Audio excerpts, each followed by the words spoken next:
என் நாட்டில் மட்டும் வங்கக்கடலில் மீன் பிடித்தால் மீன்கள் குறைவதில்லை, மீனவன் குறைகிறான். அதுபோல் மனிதர்களின் ஆசையும் பசியும் குறைவதில்லை, விளைவித்து பசியாற்றும் விவசாயி குறைகிறான். சுமார் 30 நிமிடத்திற்கு ஒரு விவசாயி தற்கொலை செய்து கொள்கிறான் என புள்ளி விவரங்கள் சொல்கிறது.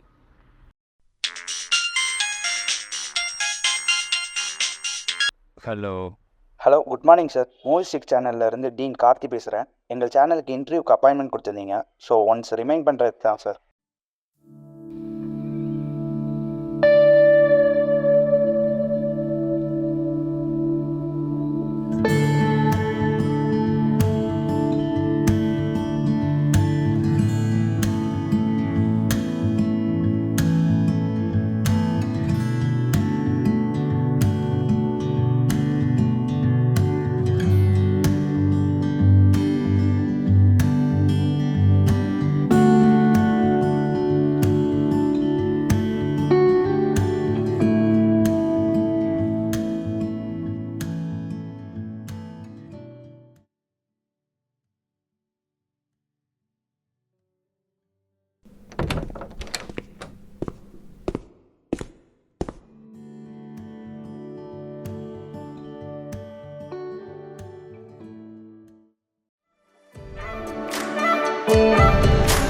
காற்று குமிழி போல உடைந்து போகும் மகிழ்வினை போற்றி வளர்த்து காக்கும் ஒருவனை துழாவி தேடி கண்ணின் முன்பு கொண்டு காட்டும் காலம் கனாவில் கூட நேர்வதில்லை, நேர்ந்ததிந்த மாயம்.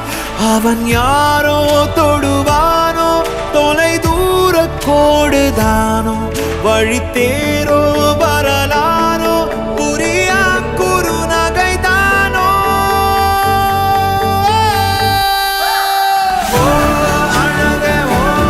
அழகே தொட்டால் திடுங்கிப்பானே, நீ சிடுங்க பொன்னாய் புலருதே.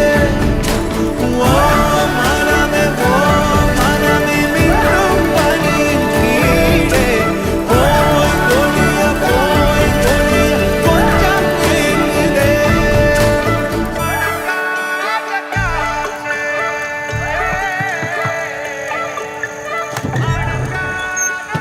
Good morning.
வணக்கம். மூவி6லேருந்து நான் உங்கள் சிவா. இன்றைக்கி நம்மோட புகைப்பட தேசிய விருது பெற்ற சத்யா அவர்கள் நம்முடன் இணைந்திருக்கிறார். வணக்கம் சார். வணக்கம் சார். இந்த ஃபோட்டோ எதுவும் உங்களுக்கு தாக்கத்தை ஏற்படுத்துச்சா? இந்த ஃபோட்டோவுக்கு உங்களுக்கு விருது கிடைக்கும்னு எதிர்பார்த்தீங்களா? ஃபோட்டோ எடுக்கும்போது எனக்கு ஒன்றும் பெருசாக தெரியல. ஆனால் ஃபோட்டோ அவார்டு வாங்கினதுக்கு அப்புறம் தான் அதுக்குள்ளே இவ்வளோ அர்த்தம் இருக்குன்னே தெரியுது. இந்த ஃபோட்டோவை நீங்கள் எப்படி பார்க்குறீங்கன்னு எனக்கு சரியாக தெரியல. ஆனால் இந்த ஃபோட்டோவில் விவசாயமும் விவசாயிகளோட அவல நிலையத்தான் நான் பார்க்குறேன். சார், விவசாயியை பற்றி ஃபோட்டோவில் சொல்லிட்டீங்க. விவசாயத்தை பற்றி உங்களுடைய கருத்து என்ன சார்?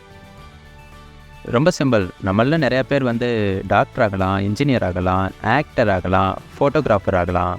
ஆனால் ஒரு மரம் பெருசாக இருக்குன்னா அதோட வேர் வந்து ரொம்ப ஸ்ட்ராங்காக இருக்கணும். அது மாதிரி இந்த நாட்டுக்கு உணவு ரொம்ப முக்கியம். அந்த உணவுக்கு விவசாயம் ரொம்ப முக்கியம். அந்த விவசாயத்துக்கு தண்ணீர் ரொம்ப முக்கியம். இதெல்லாம் இல்லாமல் நம்ம ஒரு பக்கம் அட்வான்ஸ் ஆகிட்டே முன்னேற்றம்னு சொல்லிகிட்டு இருக்கோம். புரியலை, இந்த சூழல் எப்படி முன்னேற்றமாக இருக்கும்? So let's keep your root strong.